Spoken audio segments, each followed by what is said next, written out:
9월 15일 월요일 예수님의 발자취를 따라 한 아이가 주일에 교회를 다녀온 뒤 온종일 엄마 뒤를 쫓아다녔습니다. 엄마는 아이가 무슨 장난을 치나 싶어 귀엽게 보았습니다. 그런데 어딜 가도 아이가 졸졸 쫓아다니다 보니 집안일을 제대로 할 수가 없어 점점 화가 났습니다. 결국 참지 못한 엄마가 아이에게 화를 냈습니다.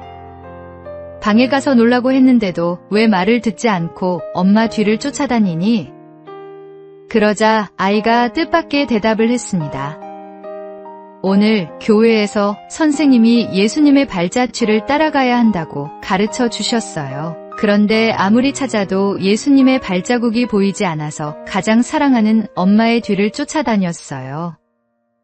아이의 이 대답은 순간 엄마의 마음을 멈추게 했습니다. 아이는 누구보다 가깝고 사랑하는 엄마의 모습을 통해 주님을 경험하고 있었던 것입니다. 성경을 통해 주님을 만난 우리는 다시 말씀이 가르치는 대로 주님의 발자취를 따라갑니다. 그러나 말씀도 알지 못하고 주님을 만나지 못한 사람들은 가장 가까이에 있는 크리스천, 바로 우리들의 삶을 통해 예수님이 어떤 분인지를 경험합니다.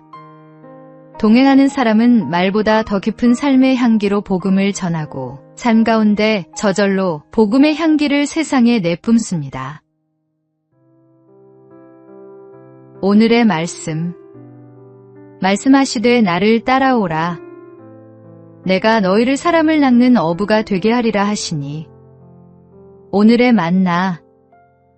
우리의 삶이 예수님을 보여주는 산편지가 되어야 합니다. 매일 주님의 발자취를 따라가는 제자의 삶을 살아가십시오.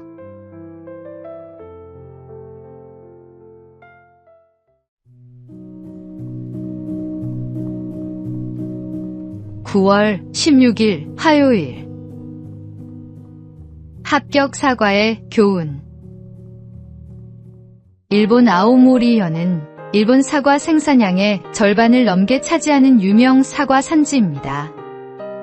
어느 해 가을 초강력 태풍이 이 지역을 2번이나 지나가 사과 생산량의 90%가 떨어지는 강력한 재해가 일어났습니다. 한 해 농사를 완전히 망친 농민들이 떨어진 90%의 사과를 보며 슬퍼하고 있을 때 한 농부는 아직 남아있는 10%를 바라보며 이렇게 생각했습니다. 2번의 태풍에도 살아남은 저 사과에 이야기를 담을 수는 없을까? 불현듯 곧 있을 입시가 떠올랐습니다. 농부는 10%의 사과를 수확해 한 알씩 정성껏 포장해 합격 사과라는 이름을 붙였습니다. 태풍이 2번 지나갔어도 떨어지지 않은 기적의 사과. 합격 사과는 일반 사과보다 가격이 10배나 비쌌지만 수험생을 자녀로 둔 부모들의 열화와 같은 성원에 웃돈을 얹어 판매될 정도로 큰 인기를 끌었습니다. 결국 순식간에 완판되었고 농부는 풍년 때보다 더 큰 수익을 얻으며 회복의 기쁨을 누릴 수 있었습니다. 땅을 보는 사람과 하늘을 보는 사람은 같은 일을 두고도 전혀 다른 해석과 반응을 보입니다. 엘리야는 세상에서 자기 혼자 믿음을 지키고 있다고 생각했지만 하나님은 바알에게 무릎 꿇지 않은 7,000명이 여전히 남아있다고 말씀하셨습니다. 우리 눈에 보이는 현실이 전부가 아닙니다. 믿음의 시선으로 보면 무너진 자리에도 기적은 숨 쉬고 있습니다. 오늘의 말씀. 소망이 우리를 부끄럽게 하지 아니함은 우리에게 주신 성령으로 말미암아 하나님의 사랑이 우리 마음에 부은 바 됨이니. 오늘의 만나. 절망적인 상황에서도 하나님의 희망을 발견하는 지혜가 필요합니다. 남은 것에 감사하며 새로운 가능성을 찾아보십시오.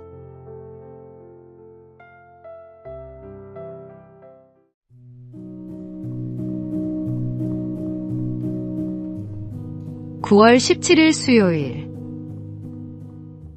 몸의 신호와 마음의 신호. 미국의 심리학자들이 팔짱 끼기에 대한 흥미로운 연구를 한 적이 있습니다. 심리학자들은 첫 번째 그룹의 사람들에게 편안한 자세로 강의를 들으라고 요구했습니다. 다음으로 두 번째 그룹의 사람들에게는 강연 내내 팔짱을 끼고 있으라고 요구했습니다. 강의가 끝난 후 강연 내용을 얼마나 잘 기억하는지 테스트를 해봤습니다. 결과는 충격적이었습니다. 팔짱을 낀 사람들이 38%나 더 내용을 기억하지 못했습니다. 팔짱 하나 때문에 이런 결과가 일어난다는 걸 믿지 못한 심리학자들은 몇 달 뒤 다시 1,500명을 대상으로 같은 실험을 진행했습니다. 하지만 결과는 마찬가지였습니다. 팔짱을 끼고 강연을 들은 사람들은 내용을 더 기억하지 못했고 강사에 대한 이미지도 부정적으로 느꼈습니다.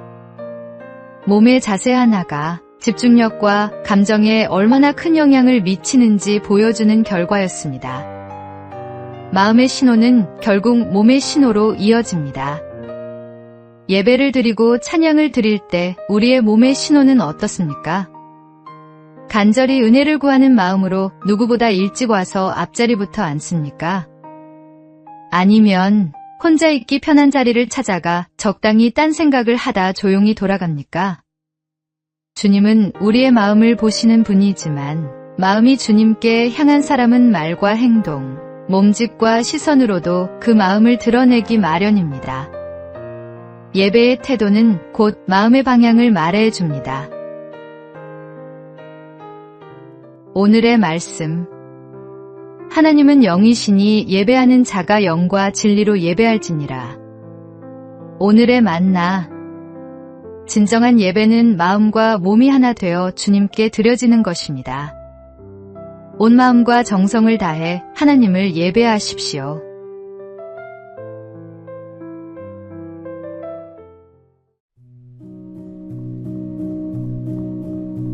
(9월 18일) 목요일.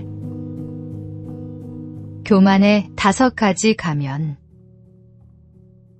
한 베스트셀러 작가가 말한 교만의 5가지 가면입니다. 첫째, 두려움이라는 가면입니다. 강하고 담대하게 하나님의 일을 진행하지 못하고 두려워 피하는 것이 교만입니다. 순종보다는 회피를 택하는 마음 속 깊은 뿌리에 교만이 자리 잡고 있을 수 있습니다. 둘째, 게으름이라는 가면입니다. 마땅히 해야 할 주님의 일을 미루고 있다면 이것 또한 교만입니다. 해야 할 줄 알면서도 행동하지 않는 것이 바로 불순종이며 그것은 겸손과 거리가 멉니다. 셋째, 가식이라는 가면입니다. 하나님 앞에서조차 진짜 나의 모습을 드러내지 못하는 것은 교만입니다. 진실한 회개와 솔직함이 없이는 주님과의 친밀함도 없습니다. 넷째, 독립이라는 가면입니다. 하나님의 도움 없이 나 혼자 할 수 있다는 생각도 교만입니다. 의지하는 척하지만 실제로는 자신의 힘을 더 믿고 있는 경우도 많습니다. 다섯째, 빗나간 집착이라는 가면입니다. 철저히 예수님 중심으로 살아가지 못하는 삶은 교만입니다. 내 뜻, 내 계획, 내 방식만 고집하는 것도 결국 나를 주인 삼는 교만입니다. 우리에게 있을 수 있는 우월의식도 열등의식도 모두 교만의 다른 얼굴입니다. 끝까지 겸손하셨던 주님처럼 매일 나를 낮추며 주님을 진정한 주님으로 섬기십시오. 오늘의 말씀. 교만은 패망의 선봉이요 거만한 마음은 넘어짐의 앞잡이니라. 오늘의 만나. 교만은 다양한 모습으로 우리를 속입니다. 겸손한 마음으로 자신을 돌아보며 주님 앞에 낮아지는 삶을 살아가십시오.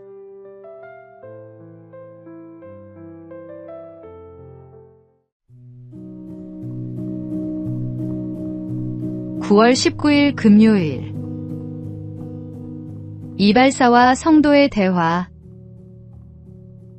한 성도가 빈민가에서 전도를 하고 있었습니다. 거리에서 열심히 복음을 전하는 성도를 본 이발사가 문 밖으로 나와 말을 걸었습니다. 이보시오, 하나님이 정말로 살아계신다면 저 사람들이 왜 저렇게 가난하게 사는 겁니까? 차라리 돈이나 한 푼 주는 게 더 도움이 되지 않겠소? 이 말을 들은 성도가 한 행인을 가리키며 물었습니다. 선생님은 솜씨가 아주 좋은 이발사라는 얘기를 들었습니다. 그런데 저 행인의 머리를 왜 저렇게 엉망으로 두고 계십니까? 저 사람이 우리 가게에 오지 않았으니까요. 이발사의 말을 들은 성도가 재빨리 대답했습니다. 하나님도 같은 심정이십니다. 이 거리에 어떤 사람이라도 하나님을 찾아와 기회를 드리기만 한다면 세상 누구보다 멋지게 들어 사용하실 것입니다. 무디가 시카고 빈민가에서 복음을 전하던 중 실제로 있었던 일입니다. 하나님은 지금도 그분을 찾는 이에게 기꺼이 다가가십니다. 우리의 삶을 하나님께 온전히 드리기만 하면 하나님은 우리의 출신과 능력을 묻지 않고 거룩한 복음의 도구로 기꺼이 사용하십니다. 혹시 나의 출신과 능력으로 인해 사명을 주저하고 있다면 나를 만나주신 주님이 나를 또한 사용해 주실 것이라는 믿음으로 용기를 얻으십시오.